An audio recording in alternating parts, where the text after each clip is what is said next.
Vous analysez, Pierre, l'impact géopolitique du coronavirus. Alors que 169 pays sont touchés par le coronavirus sur tous les continents, la plus grande surprise aux yeux du monde est l'effondrement de l'Occident.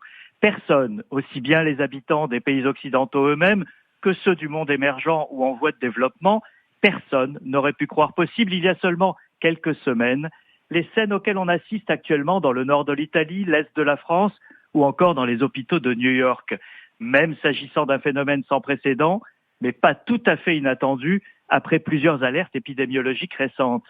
Les pays occidentaux ont les meilleurs médecins, ils le montrent quotidiennement, des systèmes de santé sophistiqués, des hôpitaux de classe internationale.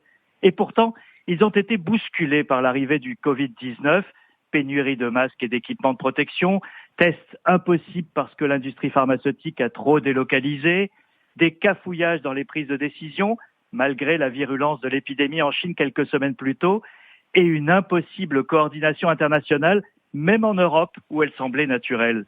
L'Occident est tombé de son piédestal, sa suprématie qui reposait en partie sur l'image de sociétés performantes, de technologies avancées et de gouvernements plus transparents qu'ailleurs, en a pris un coup.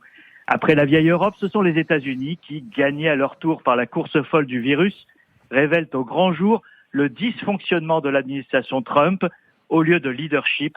L'Amérique de Trump a d'abord choisi le déni, puis le repli national, et elle compte ses masques comme n'importe quel pays au monde qui découvre ses vulnérabilités et ses impasses. Et cette situation, Pierre, laissera-t-elle selon vous des traces durables ? Elle a déjà un impact, Nicolas. D'abord parce que d'autres puissances se sont engouffrées dans le vide laissé par un Occident en état de sidération.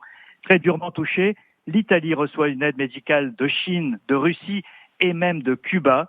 Et cette aide contraste cruellement avec l'incapacité de l'Europe à lui porter assistance. Ça laissera des traces, évidemment. Tout se passe comme si le déclin de l'Occident, comme ensemble cohérent, qui a surmonté avec succès le défi de la guerre froide et créé des normes qui se sont diffusées dans le monde, était aujourd'hui visible à l'œil nu, plus encore qu'avec son éclipse au Moyen-Orient.